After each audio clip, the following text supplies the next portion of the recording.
दोस्तों, target with PS Parihar channel में आपका स्वागत है। आज की इस वीडियो में हम लोग बात करेंगे भारत रत्न की और बात करेंगे बिहार शिक्षक भर्ती की। आवेदन के समय कौन कौन सी सावधानियां बरतनी है और दूसरी बात है कि अलग अलग कैटेगरी के कितने पद हैं, किस वर्ग में कितने पद हो सकते हैं संभावित, इस पर भी हम लोग चर्चा करेंगे। तो वीडियो को जल्दी से लाइक कर दें, शेयर कर दें और जिन छात्रों ने चैनल को अभी तक सब्सक्राइब ना किया हो तो जल्दी से सब्सक्राइब कर लें ताकि आप लोगों को इसी प्रकार की ऑथेंटिक अपडेट से सबसे पहले मिलती रहे। चलिए शुरू करते हैं। अभी अभी थोड़ी देर पहले ये जानकारी दी गई है कि 3 और महापुरुषों को भारत रत्न दिया जाएगा। महापुरुष मैं इसलिए कह रहा हूं, यह भारत का सबसे बड़ा पुरस्कार है। और यहाँ पर आप देख सकते हैं, एक भारत के पूर्व प्रधानमंत्री चौधरी चरण सिंह जी हैं। दूसरी सूचना है पीवी नरसिम्हा राव, ये भी भारत के पूर्व प्रधानमंत्री हैं। और एक तीसरे हैं एमएस स्वामीनाथन, कृषि क्रांति के जनक। हरित क्रांति के समय इनकी चर्चा सबसे ज्यादा हुई थी।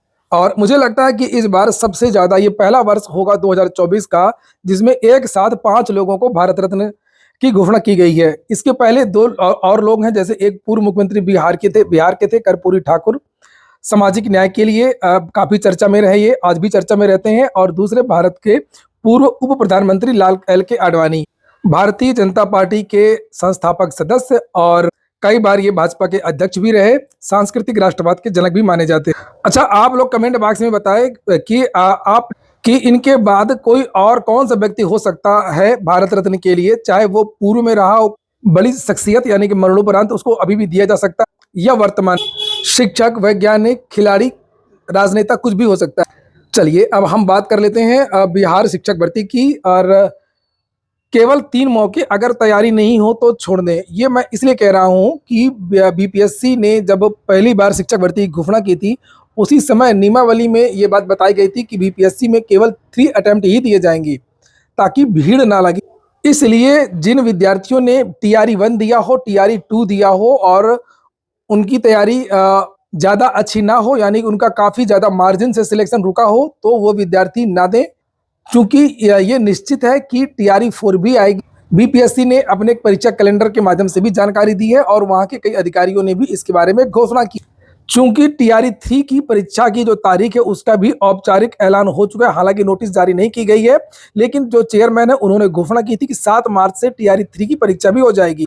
और अटेम्प्ट किसको माना जाएगा, इसके बारे में यहाँ पर देखिए लिखा हुआ है कि ये देखिए लिखा, एक बार विज्ञापन के तहत 1 से 5, 6 से 8, 9 से 10 और 11वीं से 12वीं तक के लिए फॉर्म भरने पर एक अटेम्प्ट ही माना जाएगा। शिक्षाविद गुरु रहमान ने कहा कि यह उचित फैसला नहीं है, कम से कम 6 बार मौका देना चाहिए। हालांकि लगातार विद्यार्थी ये बात को बढ़ा रहे हैं, मांग कर रहे हैं कि जो अटेम्प्ट है वो बढ़ाए जाने चाहिए, लेकिन बीपीएससी ने बहुत सारे जो कड़े नियम भी बनाए हैं और हो सकता है कि मौका ना दिया जाए। जो बात 3 अटेम्प्ट की है तो 3 अटेम्प्ट ही रहे, लेकिन जानकारों का यही मानना है कि अभी इस पर विश्वास ना करें। जो विद्यार्थी 2 बार परीक्षा दे चुके हैं और तैयारी उनकी अच्छी नहीं है तो वो इस बार भी आवेदन ना करें, पहले तैयारी कर लें, उसके बाद में टीआरई 4 में आए। आगे हम पदों के बारे में भी चर्चा करेंगे, लेकिन विद्यार्थियों की बहुत सारी शंकाएं हैं। जैसे जब सरकार बदली थी बिहार में, जब आरजेडी का और जेडीयू का जो गठबंधन था वो अलग हो गया था और जेडीयू और बीजेपी ने मिलकर के सरकार बनाई, उसके बाद से विद्यार्थियों को बहुत सारी आशंका हुई कि जो शिक्षक भर्ती का जो मुद्दा था वो आरजेडी के था, यानी कि तेजस्वी यादव का था। कहीं ऐसा ना हो कि शिक्षक भर्तियां रोक दी जाएं, क्योंकि ज्यादातर जहां जहां पर भारतीय जनता पार्टी की सरकार है वहां पर शिक्षक भर्तियां या कोई भी भर्तियां हो प्रमुखता में नहीं रहती हैं और विज्ञापन वगैरह बहुत कम आते हैं। ज्यादातर जो भर्तियां होती हैं वो आउटसोर्सिंग से होती हैं, तो विद्यार्थियों को ऐसा लगने लगा था। उसी समय मैंने ये बात आपको बताई थी कि आप लोग चिंता ना करें, जो अभी हाल फिलहाल जो शिक्षक भर्ती की प्रक्रिया है वो बिहार में नहीं रुकेगी, क्योंकि वो एक बहुत बड़ा मुद्दा बन चुका है और उसमें क्रेडिट लेने की होड़ लगी हुई है। भले ही तेजस्वी यादव ने इसकी शुरुआत की हो, लेकिन नीतीश कुमार उसको कंटिन्यू करेंगे ताकि ये लगे कि ये नीतीश कुमार ने ही इसको किया था और यही इसको जारी रखे हुए हैं। तो जिस प्रकार से जब सरकार बदली और शिक्षक भर्ती की प्रक्रिया लगातार चलती रही, उसी तरीके से जो ये चेयरमैन है, चेयरमैन का चूंकि अभी इन्होंने कल एक घोषणा की थी, इनका रिटायरमेंट हो रहा है और यहाँ पर देखिए लिखा है अतुल प्रसाद का कार्यकाल 12 फरवरी को पूरा हो रहा है। तो आज है 9 तारीख, 2-3 दिन बाद इनका रिटायरमेंट है। और विद्यार्थियों के मन में शंका थी कहीं ऐसा ना हो कि चेयरमैन चले जाएं तो भर्तियां ना रुक जाएं। चेयरमैन के जाने से भर्तियां नहीं रुकेंगी, चाहे एसीएस के पाठक हो वो चले जाए तब भी भर्तियां नहीं रुकेंगी। और जो अतुल प्रसाद जी हैं उन्होंने कल कहा भी था एक प्रेस कॉन्फ्रेंस में कि हमने एक पूरी टीम बना ली है और भर्ती की जो प्रक्रिया है वो रुकेगी नहीं। तो सकारात्मक सोचिए और आप लोग अपनी जो तैयारी वो कंटिन्यू करिए और इन सब चीज़ों के बारे में बिल्कुल ना सोचा करिए।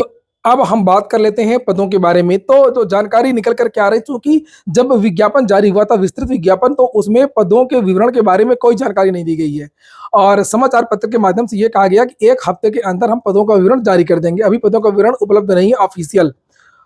तो यहाँ पर ये देख सकते हैं, जो मीडिया के हवाले से जो जानकारी दी गई है कि इस बार भी लगभग 90,000 पदों पर बहाली होगी और जो संभावित संख्या है वो ये हो सकती है कि प्राइमरी के लिए कक्षा 1 से 5 के लिए 15 से 18,000 सीट हो सकती है। और अभी थोड़ी देर पहले एसीएस जो पाठक हैं बिहार के, उन्होंने कहा है कि 1 to 8 तक लगभग 40,000 सीट होंगी।